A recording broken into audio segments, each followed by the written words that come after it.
Last time on Batman, the Penguin has been released from prison and has started a new criminal crime wave by using exploding umbrellas in certain places. The problem? Nothing is getting stolen. So what is the Penguin up to? Batman doesn't know. The Penguin's own crew doesn't know.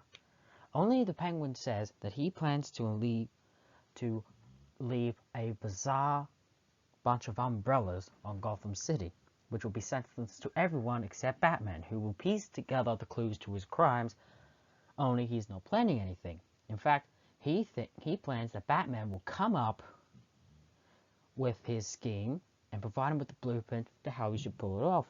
How and what and why is not yet revealed, and how it plans to be done is not yet revealed. But Batman doesn't know this, and he plans to bug the Penguin shop in order to uncover what he's doing.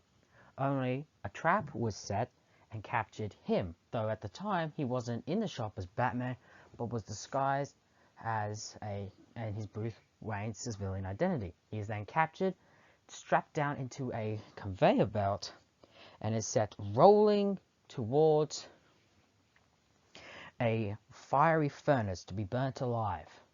But wait, the worst is yet to come. After that, the episode picks up with the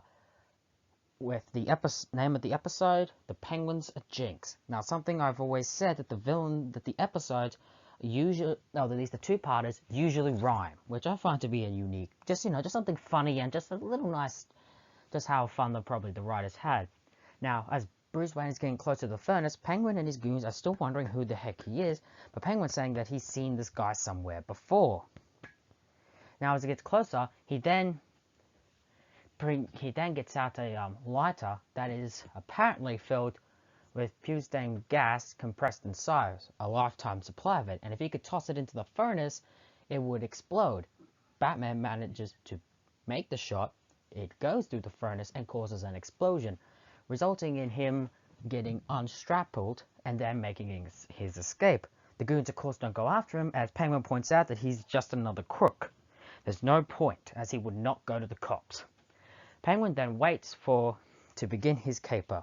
Batman, of course, quickly gets back to the Batcave, and of course, the caper sort of begins to unfold, as it revealed that the umbrella that they took back to the Batcave to analyze in the previous episode has a secret built-in microphone. How the Bat computer did not uncover this is, well, a mystery.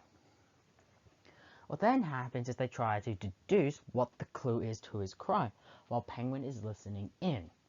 They then come up that he plans to kidnap a movie star that's in town named Sylvia Starr. Right, not Sylvia Starr, sorry, that's for a different Penguin episode. It's Dawn Robbins, called in a film produced by Sir Warren Eagle. Basically, they figure out the Penguin plans to kidnap her and hold her for ransom. But then deduce how he plans to get into the hotel room by sliding down his Penguin line and break into the place. Though Batman does not call in Commissioner Gordon or the police, settling that he wants to do it himself. He and Robin then go to the place and meet Dawn Robbins and this other person. And automatically, Dawn Robbins is smitten on Batman. But while this is happening, the Penguin and his mob are setting to slide down into the penthouse or the hotel room. And everything goes the way Batman predicted, but thanks to Penguin listening in, he's managed to counter Batman and Robin from taking him down. He then sets up a Penguin magnet that results in Batman and Robin being stuck to the wall, courtesy of their utility belt being of metal. He then kidnaps Dawn Robbins and then escapes. With his humiliating defeat and asking for her ransom, the Penguin is still listening in on the umbrella as Batman and Robin deduce how they plan to not just save Dawn Robbins, but capture Penguin. And thanks to Penguin's listening in, he's managed to be one step ahead. They go to Wayne, and they plan to capture him at Wayne Manor, where they plan to drop off the ransom money and apprehend Penguin in the chains of armor that are in the mansion. Penguin, of course, gasses them, leaves Don Robbins, takes the money, and quickly meets he and his crew back at the shop to divide the money and quickly get out of town. But just as that happens, they are then ambushed by Batman and Robin, who reveal they found about the secret radio transmitter within the umbrella, deduced his plan, and created a whole charade to trap him, and that the so-called Batman and Robin that were in the armor were actually dummies. Next thing you know, a fight breaks out. Originally starting off as a fencing fight between Batman, Robin, and the Penguin using umbrellas, and then eventually the fight just breaks out to fist fight, resulting in the whole crew getting apprehended. We then end the episode with at Wayne Manor at a function, and basically Don Robbins also appears. And we also get Commissioner Gordon saying an origin to how Batman created the costume, and the origins of the Bat motif was made to scare criminals. Again, a good thing of continuity, and technically staying true to the original source material. And even though Bruce Wayne is the most wealthiest and famous playboy in the city, Don Robbins actually pays little attention, as he is hopelessly in love with the man who saved him, Batman. We'll then end the episode with saying that the new villain for next week will be the Joker. Like I said, the main cast pretty much returns. Batman and Robin by Burt Ward, who also played Bruce Wayne and Dick Grayson. Commissioner Gordon, Chief O'Hara also return. Alfred, and Aunt Harriet, who actually get more of a comedic chops in this episode, especially in the later bit with him and with Alfred and Don Robbins sleep on the couch. So they've been incapacitated with knockout gas, and essentially just lay there. Because Harry doesn't know this, walks in and sees them, and naturally thinks that they've been partying or something. It's just a nice little funny moment. And again, it just shows the chemistry between the two. Again, I just can't help but crack up at moments like this. Once again, Burgess Meredith steals this episode with the role of the Penguin. Now the Penguin here, just like in the classic version in the show, he's a smart, sophisticated gentleman thief who plans the most highest of crimes per his status. You can see that he is of wealth and of stature. And basically, that's pretty much it. He's a gentleman thief who loves the thrill of a good caper, and knowing that Batman and Robin can't arrest him because he's too smart to leave any clues to incriminate him. And again, he still stays true to the his original portrayal in the first episode, and the two-parter just picks it up. He still stays true to the character. Everything was introduced, and automatically at the end of the episode, we knew the Penguin was going to come back. The same with Riddler, and we were going to have a lot of great Penguin episodes to see throughout the series. But we were also introduced to someone else in this episode. Here, Don Robbins, basically the eye candy. You see, in the Riddler episode, the eye candy was Molly as the henchwoman. Here, Dawn is just a movie star who's never been to Gotham, and as soon as she meets Batman for the first time, instantly falls head over heels.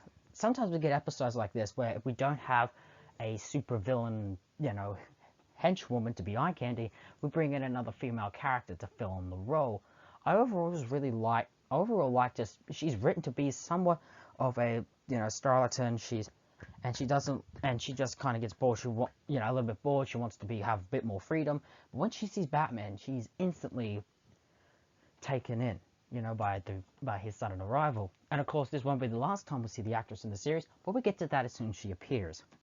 Overall, The Penguin to Jinx is a good two-parter, and in many ways, it definitely picked up my interest a lot more. I will admit, my first 4 episodes of the series, although fun and entertainable, and it definitely got me more invested in the series, I will admit these weren't the episodes that really gave me wow factor. They were fun to watch. I'm not saying that these are terrible episodes. Like I said, they just don't bring the wow factor yet. Though they do bring such excellent performances and memorable villains that will become to be staple of the series. And how Bruce Wayne got out of that death trap is bizarre, it's silly, but again, it fits in perfectly with the show, and I like it. The Penguin's scheme is pretty good, and how Batman and Robin figure out how it happened, I guess would make sense. Penguin was Penguin was just too close. But again, you could easily fit in a plot hole in the previous, so they're checking the Batcave for anything on the umbrella. Why haven't they picked it up that there was a secret microphone? So that could be a bit of a plot hole, but then again, you're not supposed to take this show seriously or have too much realism or overthink it. It's supposed to be funny, goofy, silly, and entertaining. I do like the night scenes in this episode compared to the ones we saw in the Riddler episode. Then again, it wasn't really... Then again, the Riddler episode didn't spend too much time at night. Here, that time of night, that scene, the sliding across, I really absolutely love it. And Burgess Meredith, again, just nails this performance. Overall, there's nothing else to say. It's a really fun episode, and overall, a really good introduction for the Penguin. And there we've had it. The Penguins are Jinx, the 4th episode in the series, and essentially a great introduction to another great villain. Join us next week when we look at the 5th and 6th episode in the series, when we are introduced to the Joker. And until then, this has been the Steven Hour, and tune in next week.